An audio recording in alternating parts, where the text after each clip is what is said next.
Geobyte. Hello, my dear friends. Welcome to the Geobyte. In this video, let us discuss the solutions for the previous ESET exam questions in the heat power engineering.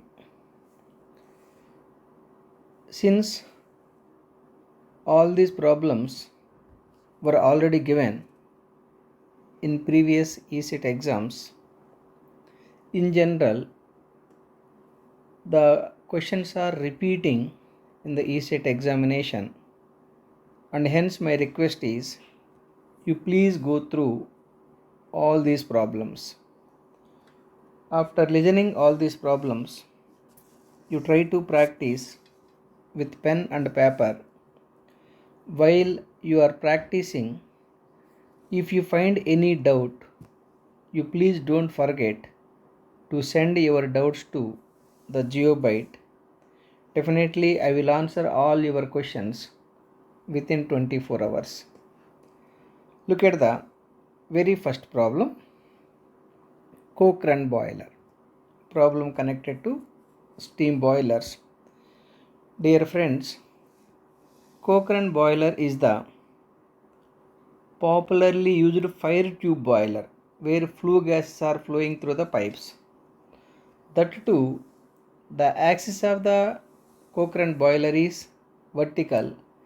Therefore, I can say that the Cochrane boiler is vertical fire tube boilers.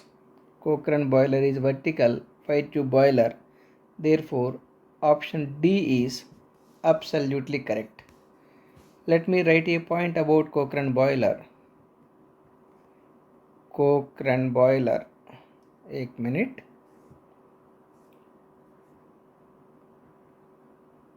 Cochrane boiler is vertical fire tube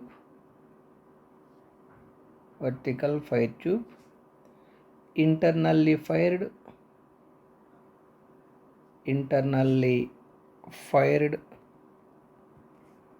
low pressure steam boiler. Generally fire tube boilers are low pressure boilers, and in the Cochrane boiler the combustion chamber is placed within the boiler, therefore it is called internally fired. So the definition for Cochrane boiler is it is vertical fire tube boiler, internally fired low pressure steam boiler. I hope you got my point. Let us take another problem. Look at the second problem. D-level turbine is used for applications requiring, generally D-level turbine is high speed turbine because D-level turbine is always constructed with converging diverging nozzle. From the converging diverging nozzle, the steam is coming out from the nozzle with a supersonic velocity. With that velocity, while the steam is expanding over the D-level turbine, the speed of the D-level turbine is very high. But the power developing capacity of the D-level turbine is low. Anyhow, the D-level turbine is preferable where power required is low at high speed. Anyhow, option C is absolutely correct. Let me write a point. This is very important point. D-level turbine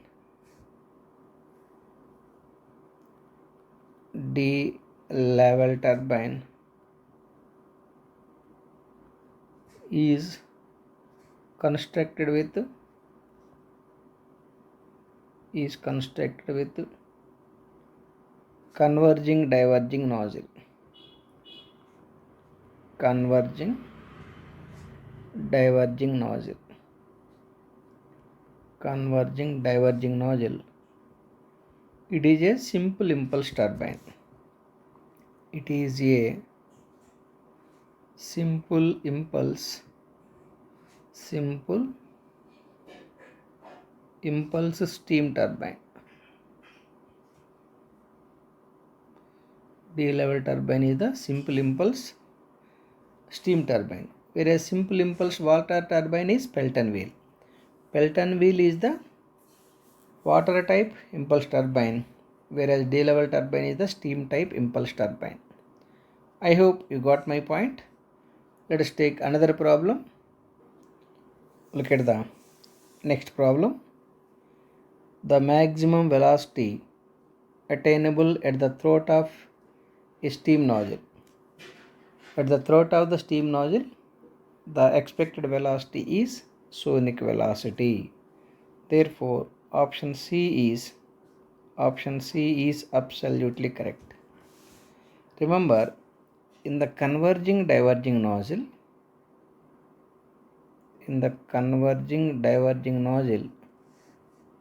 it may be like this. So this is the converging portion, diverging portion, and the middle portion is called throat. In general, velocity in the converging portion, velocity V is less than sound velocity. But at the throat, velocity equal to sound velocity. In the diverging portion, velocity is more than sound velocity. That is the velocities for converging diverging nozzle, where here V equal to velocity of the flow, V equal to velocity of flow, and A equal to sound velocity.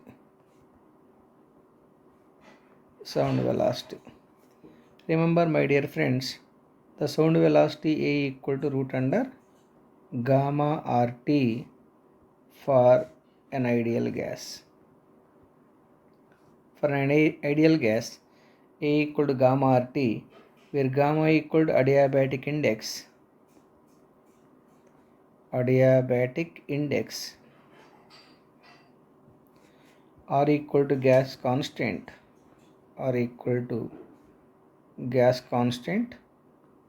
it should be in joules per kg Kelvin, and T equal to absolute temperature. Absolute temperature means temperature which is in Kelvin. Anyhow, in the converging diverging nozzle, the velocity of the steam at the throat is equal to sound velocity or sonic velocity. I hope you got my point. Let us take another problem. Let us read the fourth problem. Drainage fraction of steam coming out of last stage of turbine is practically limited to. Dear friends, by the time the steam is expanding in the number of stages, the superheated steam may be becoming the wet steam like this. If I take the enthalpy versus entropy diagram, this is the saturation dome. This may be the pressure of the steam P1 while the steam is entering to the turbine, and this is the pressure of the steam while it is leaving from the turbine. Definitely we are sending the superheated steam to the turbine, but that superheated steam may be becoming wet steam while the steam is expanding over the turbine blades. But remember, at state 2, the drainage fraction must be greater than or equal to 0.288. If the drainage fraction at state 2, that is at the exit of the turbine, is less than 0.88, the moisture content in the steam increases. That high moisture content is damaging the turbine blades, particularly in the last stages. Therefore, the limiting drainage fraction even at the last stage of the turbine is 0.88. Therefore, option B is absolutely correct. I hope you got my point. That means the moisture content at the state 2 or in the last stage should not be more than 12%. Then only you can maintain drainage fraction at least 0.88. I hope you got my point. Let us take another problem. Look at the Fifth problem, the difference between the supersaturated temperature and saturated temperature is known as degree of undercooling or degree of subcooling. Therefore, option C is absolutely correct. The meaning of supersaturated flow is like this. Listen carefully. If I take the temperature versus entropy coordinate system, this is the saturation dome. The apex point is representing the critical point. In general, we are sending the high pressure steam to the steam nozzle with superheated state. This may be the back pressure or exit pressure. And this may be the intermediate pressure. Intermediate pressure means the pressure of the steam somewhere in the diverging portion of the converging diverging nozzle. Let it be. Generally, we are sending the superheated steam to the steam nozzle at this particular state. By the time the superheated steam is expanding through the nozzle adiabatically, the superheated steam is becoming saturated vapor, and it is entering to the wet region. Once it is entering to the wet region, a part of the vapor to be condensed. But remember, the time required for complete expansion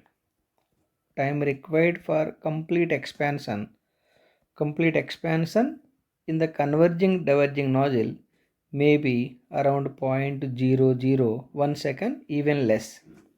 But the time required for condensation the time required for condensation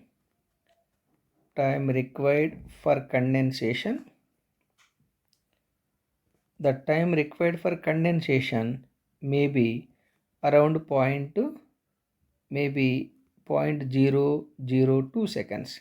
That means the time required for condensation is more and the time required for complete expansion is less.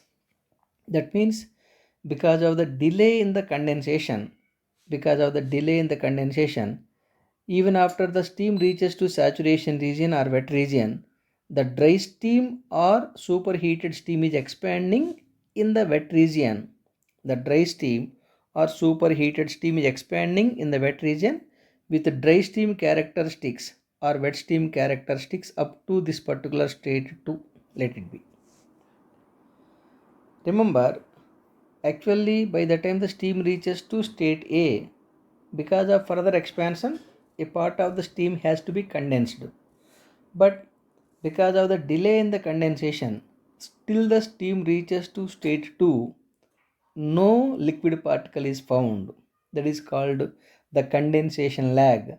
Because of the condensation lag, the dry steam or superheated steam is expanding in the wet region with dry steam characteristics or superheated steam characteristics. Such kind of flow is called metastable flow or supersaturated flow. So anyhow, this point is mathematically marked by extending this P2 line in the wet region with a slope what it is maintaining in the superheated region. You know, the constant pressure line is horizontal line with TS diagram in the saturation region. But what I am asking is, you extend the constant pressure line in the wet region with a slope what it is maintaining in the superheated region. It means in the superheated region, it is having some slope. That slope may be ideally equal to T by Cp if it is ideal gas. With the same slope, you project that P2 line in the wet region. Wherever that P2 line in the wet region is meeting the isentropic line, that is 1 to K, that state is called metastable state. Once it reaches to that metastable state, all of a sudden, irreversibly, at constant pressure and constant enthalpy, condensation takes place. Anyhow, corresponding to P2, the corresponding to P2 saturation temperature is Tsat. But what is the temperature of the steam at metastable state? This is the T2. Then the difference between Tsat, saturation temperature corresponding to P2, and the temperature at state 2, that is T2, is called degree of undercooling, or degree of subcooling. Anyhow, the metastable flow is occurring in the converging diverging nozzle due to the condensation delay. Once again, metastable flow means expansion of the superheated steam in the wet region with superheated steam characteristics is called metastable flow. The flow from A to 2 in our diagram, the flow from A to 2 is called metastable field or metastable flow. Anyhow, the answer is, once again let me read the problem. The difference between the super saturated temperature and saturation temperature is known as degree of undercooling or degree of subcooling. Actually, the question is not correctly framed. The superheated temperature T2 is less than the super saturated temperature. The super saturated temperature T2 is less than saturation temperature corresponding to P2. Anyhow, the saturation temperature corresponding to P2 and super saturated temperature T2, the difference is called degree of undercooling or degree of subcooling. I hope you got my point. Let us take another problem. Look at the next problem. In pressure compounding, steam is passed through. That means in pressure compounding steam turbine, the steam is passed through. The arrangement is like this. The pressure compounding steam turbine arrangement, the nozzles which are fixed to the casing, movable blades, again nozzles, movable blades, again nozzle, movable blade, nozzle, movable blade, nozzle, movable blade, nozzle, movable blade. Look at the arrangement. A set of nozzle and movable blade is called one stage. So I have constructed for 3 stage pressure compounding turbine. Remember, pressure compounding steam turbine is also called RA2 turbine. RA2 turbine. RA2 turbine means the pressure compounding steam turbine. Pressure compounding steam turbine is called RA2 turbine. Anyhow, let us take the options. Option A, fixed nozzle, moving blades, moving blades, no. Option B, moving blades, fixed nozzle, moving blades, not moving blades starting. Fixed nozzle, moving blades, moving blades. Yes, absolutely correct. The nozzle, mobile blade, mobile blade. Alternately, nozzle and mobile blades are connected. Nozzles are fixed to the casing. Mobile blades are fixed to the rotating drum or rotor. Let us take the another problem. Look at the next problem. Supersonic flow can be obtained from A, converging nozzle, B, converging diverging nozzle. Absolutely correct. Remember, in the converging nozzle, the maximum expected velocity at the exit of the nozzle may be equal to velocity V equal to sound velocity. But in the entire converging portion, velocity less than sound velocity. In the converging diverging nozzle, arrangement may be like this. This is the converging diverging nozzle. Generally, nozzles are perfectly insulated for avoiding the heat transfer from hot steam to outside. It is the insulation, perfect insulation. So the steam is entering at low velocity, high pressure. In the converging portion, velocity always less than sound velocity. But exactly at throat, the velocity of the flow must be equal to sound velocity. Then only diverging portion will help for further increasing the velocity.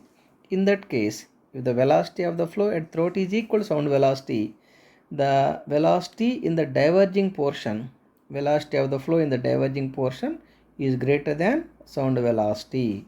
Anyhow, for expecting the supersonic velocity or supersonic flow, you must connect the converging diverging nozzle. Remember, this information is true only for compressible material like gas or steam. Anyhow, you can go either converging nozzle or converging diverging nozzle for compressible material like gas or steam. But if it is incompressible material like water, the preferable nozzle should be only converging nozzle. The diverging portion never be increasing the velocity of the flow if your working material is liquid. That is the practical reason. Pelton wheel is always constructed with the Pelton wheel is always constructed with converging nozzle, whereas D-level turbine always constructed with converging diverging nozzle, because the D-level turbine is the impulse steam turbine, whereas the Pelton wheel is the impulse water turbine. Anyhow, for expecting the supersonic flow, you must select the converging diverging nozzle. Anyhow, low velocity steam is entering. That low velocity steam is leaving as a supersonic flow. Or it is leaving at high velocity with supersonic velocity. Supersonic velocity.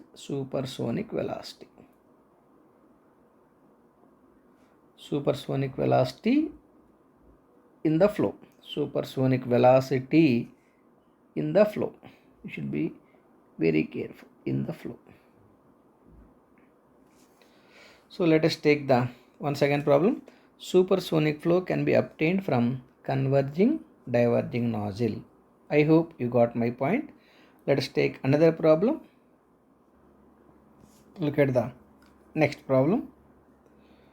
The pressure on the two sides of moving blades of reaction steam turbine.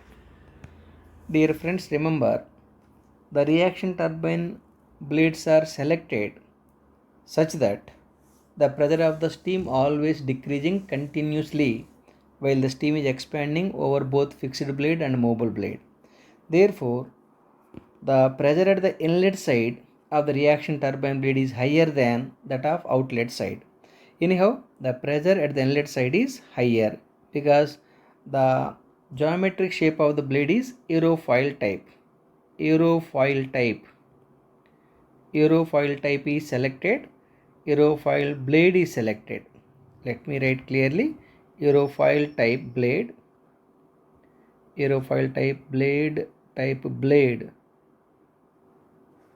is selected for the reaction turbine.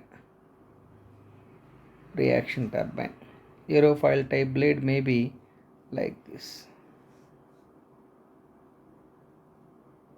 This may be the geometric shape of the aerofoil type blade.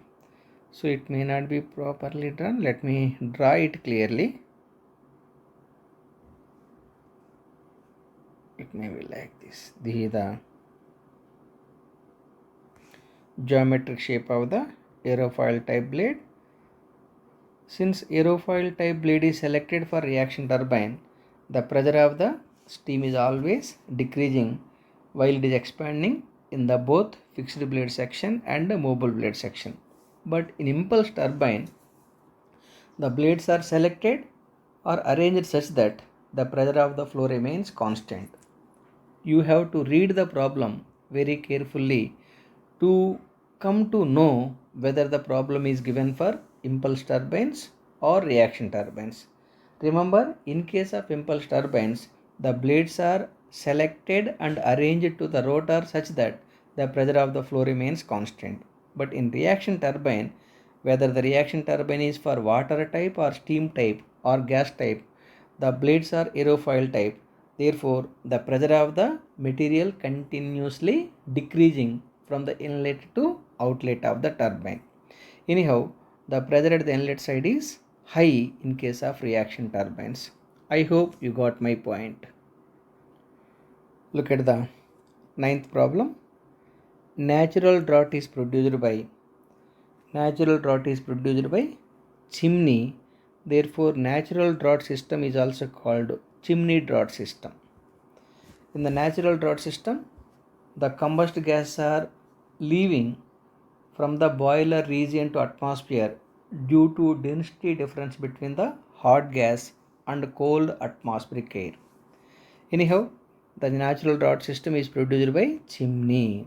Let us take another problem. Look at the 10th problem.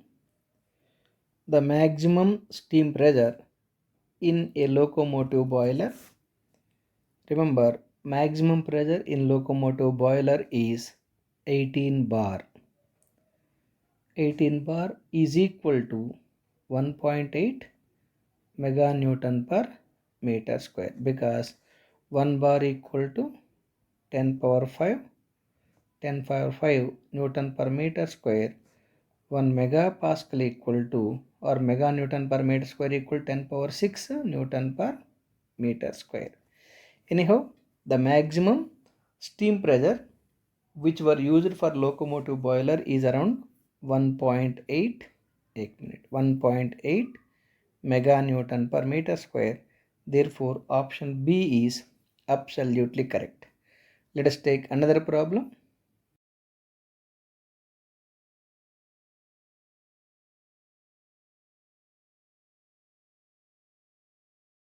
Look at the next problem.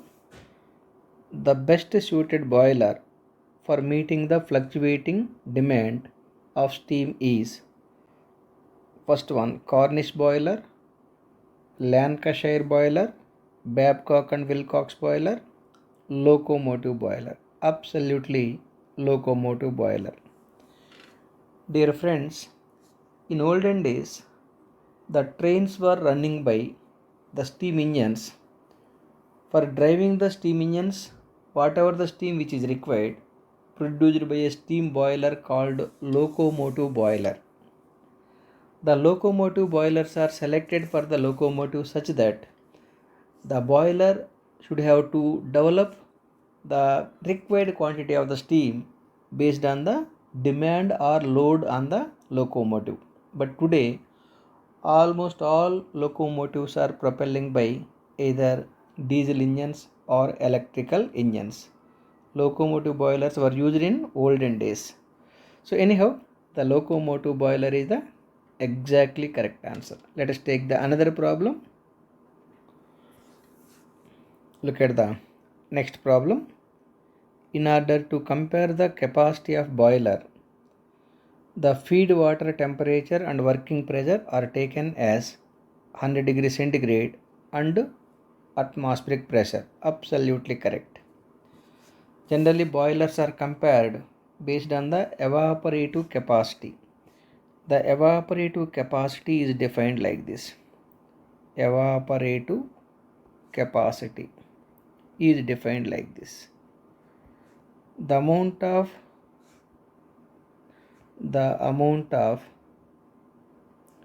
steam produced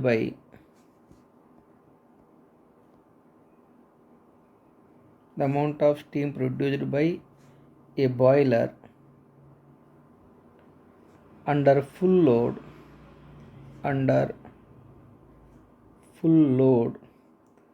at atmospheric pressure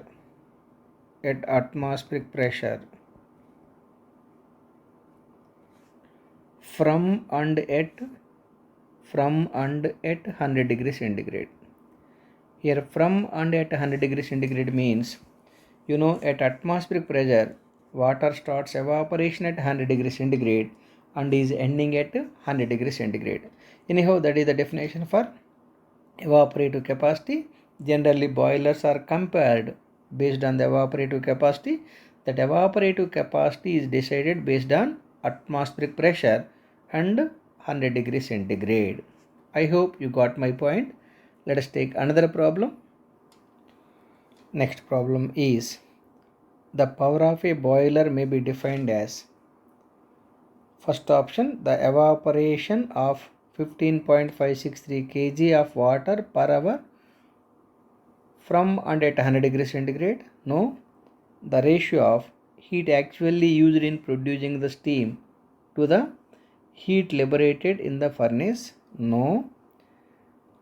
Third option, the amount of water evaporated or steam produced in kg per kg coal burnt. Exactly correct. The amount of water evaporated or steam produced in kg coal burnt from and at 100 degrees centigrade is called power of the boiler. That is how the power of the boiler is defined. Anyhow, the third option is absolutely correct. Let us take the one more problem. Look at the next problem. The shape of the nozzle used for obtaining supersonic velocity. For getting the supersonic velocity, nozzle must be converging diverging type. Therefore, fourth option is absolutely correct. Let us take another problem. Next problem is a single stage impulse turbine with diameter 2 meter runs at 3600 rpm. Speed n is given 1 minute. N is 3600 revolutions per minute. Diameter of the rotor is given 2 meters. Okay. If the blade speed ratio is 0.4, blade speed ratio U by V1 is equal to 0.4. Then the inlet velocity of the steam, you are asked to decide inlet velocity of the steam. V1 is how much? V1 is called inlet velocity of the steam.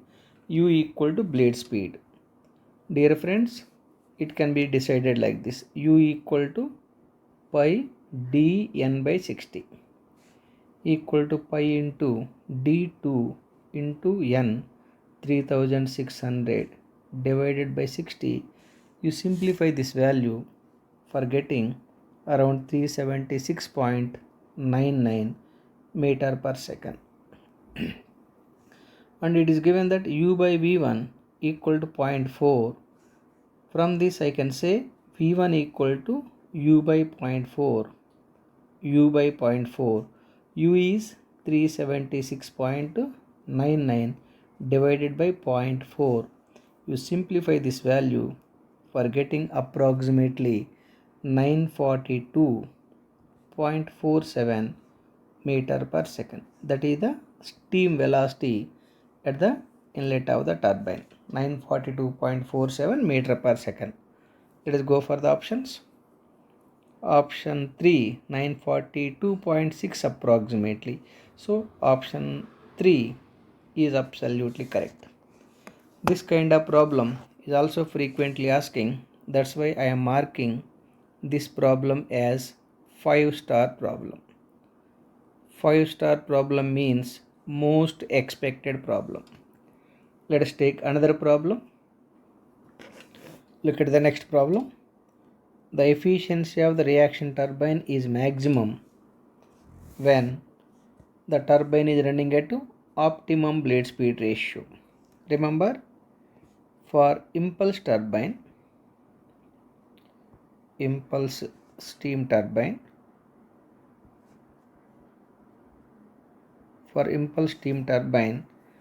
the maximum efficiency is equal to cos square alpha when U by V1 is equal to cos alpha by 2. The quantity U by V1 is called optimum blade speed ratio. At that optimum blade speed ratio, the maximum efficiency can be expected from the D-level turbine, that is simple impulse steam turbine, equal to cos square alpha. From this, the blade speed U equal to V1 into cos alpha by 2. So this is the maximum allowable speed for the simple impulse steam turbine for expecting the maximum efficiency. Whereas for reaction turbine,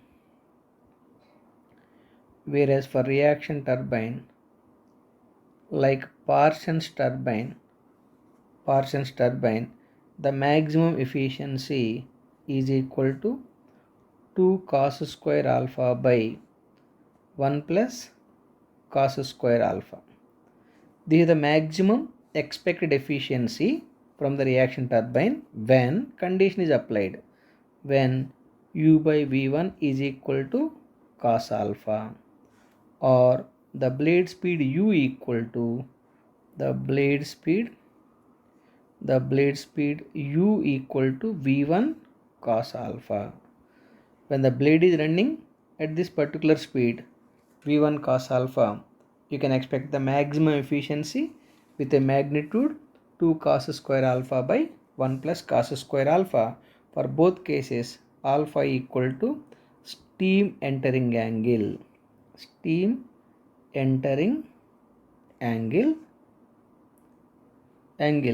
with a velocity v1 with a velocity v1. Now look at the options. The efficiency of reaction turbine is maximum when Vb, here he might be taken the Vb is the blade velocity, we have taken Ub the blade velocity, so U equal to blade velocity Vb. So the first option is not correct, because for the reaction turbine it is just V1 cos alpha. So V1 cos alpha means we have taken V1, that might be taken V. So Vb equal to V cos alpha, absolutely correct. For the reaction turbine, the maximum expected blade velocity for getting the maximum efficiency V cos alpha, where V equal to steam entering velocity. Of course, it is given Vb equal to blade speed, and V equal to absolute velocity of the steam, alpha equal to nozzle angle or steam entering angle with a velocity V1. I hope you got my point. Let us take another problem. Look at the next problem. A steam turbine in which a part of the steam after partial expansion is used for process heating and the remaining steam is further expanded for power generation is known as. The diagram for the given data is like this. This may be your steam turbine. This may be your steam turbine. For this steam turbine, some 1 kg mass of steam is entering. That 1 kg mass of steam available at state 1 with a pressure P1 is expanded until state 2, where m kg mass of steam is extracted. At that state, the pressure of the steam may be P2. The remaining steam, that is 1 minus m kg mass of steam, is allowed for complete expansion. This is the state 3, where the pressure of the steam is P3. With this P3 pressure, 1 minus m kg mass of steam is made to pass to the condenser. This is the condenser. Because of the condensation, 1 minus m kg mass of steam is becoming 1 minus m kg mass of liquid, or that liquid is called condensate. And the steam which is extracted from state 2 is used for heating the building or heating the industrial areas. So that I can say process heating.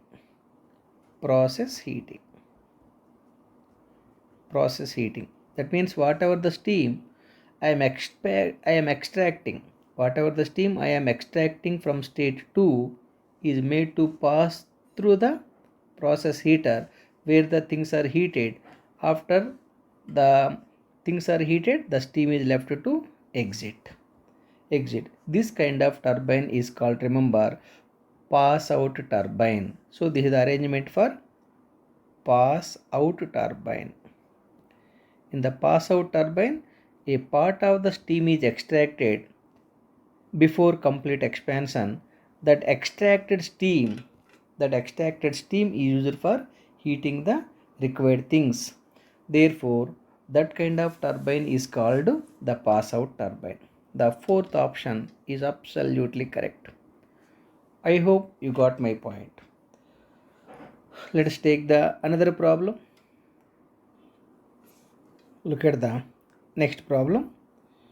The compressor mostly used for supercharging of IC engine is called centrifugal compressor. Centrifugal compressor is also called radial flow compressor. Therefore, the first option itself is absolutely correct. Remember, my dear friends, for supercharging the diesel engines, we are generally using the centrifugal compressor.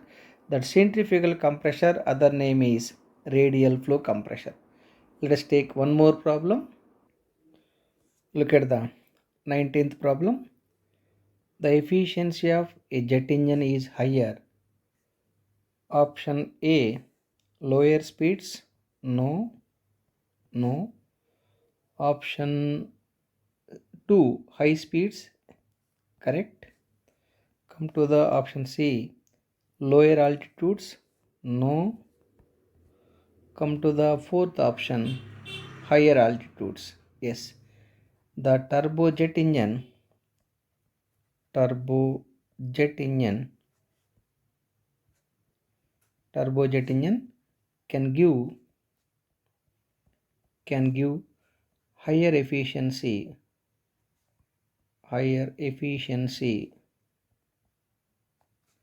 at high speeds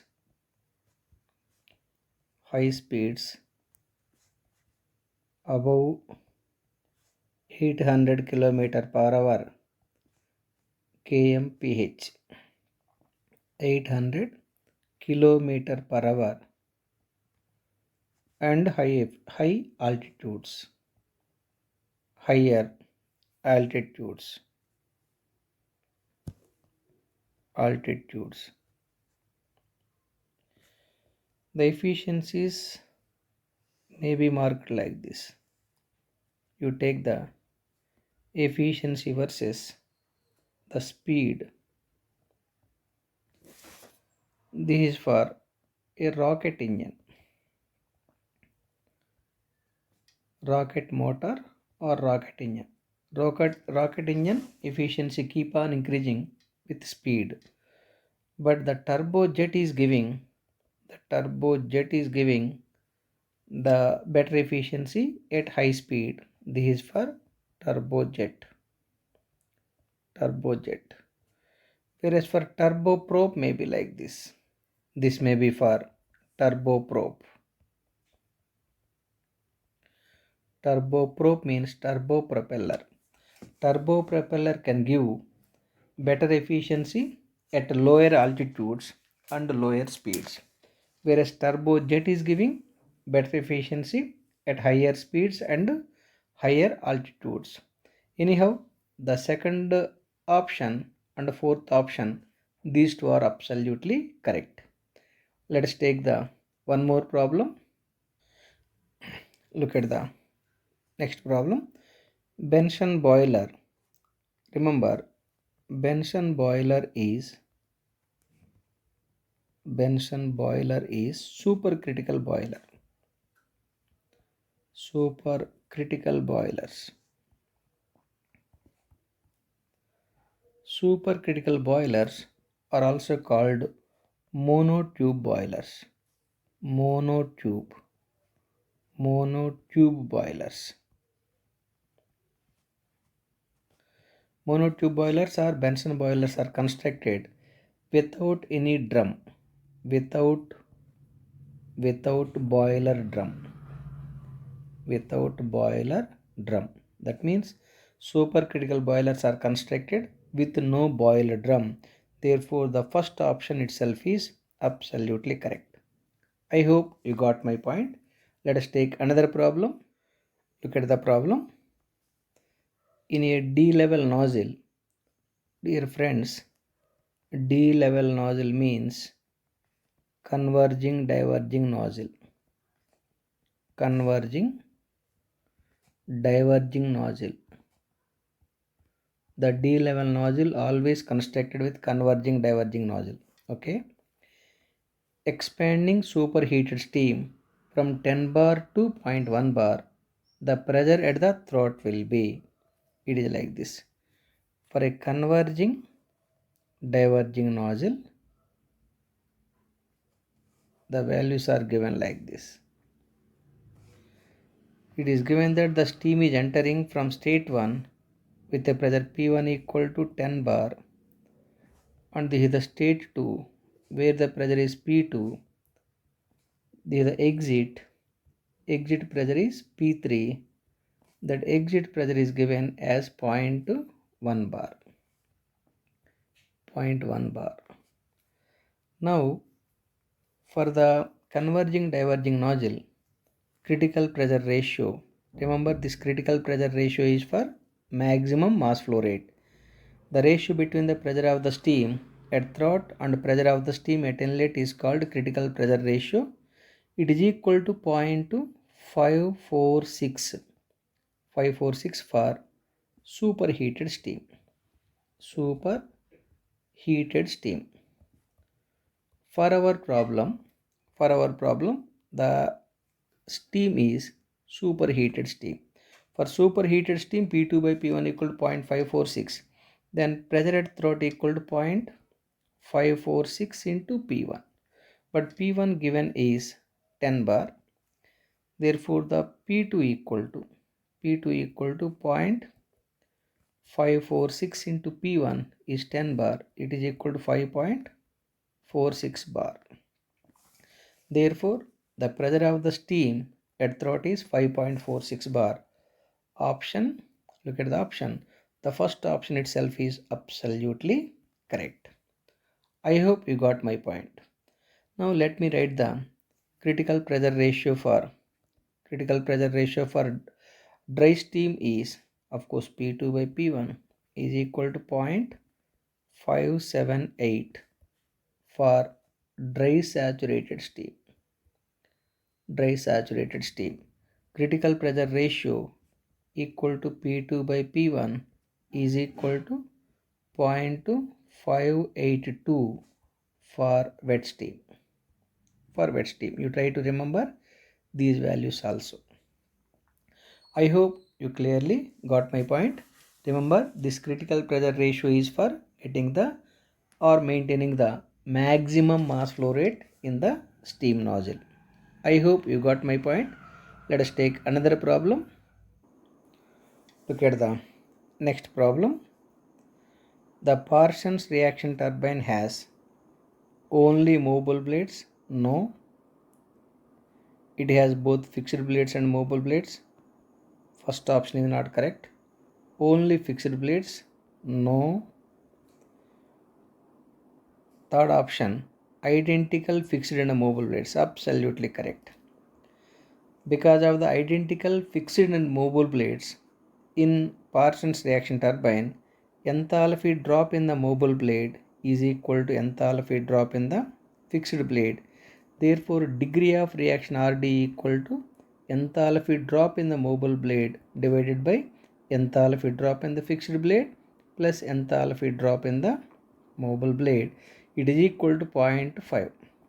Since it has identical fixed and movable blades, the degree of reaction equal to 0.5. Anyhow, the third option is absolutely correct. Let us take another problem. Look at the next problem. The impulse turbine rotor efficiency will have a maximum value of cos square alpha, where alpha is the nozzle exit flow angle. If the blades are equiangular, blade velocity coefficient is unity. Third option, blades are equiangular and frictionless. Absolutely correct. So the maximum efficiency of the D level turbine is equal to cos square alpha when blade inlet angle equal to blade outlet angle, theta equal to phi, and the friction factor K equal to what? VR2 by VR1. It must be equal to 1. For a frictionless blading, friction factor K equal to 1 and blades must be symmetrical. Blade symmetrical means blade inlet angle and outlet angle are absolutely equal. I hope you got my point. The third option is absolutely correct. Let us take the last problem. Look at the last problem. The blade friction in the impulse turbine reduces the velocity of steam by dash while it is passing over the blades. It is around 10 to 15%. You can take 10 to 15% is exactly correct answer.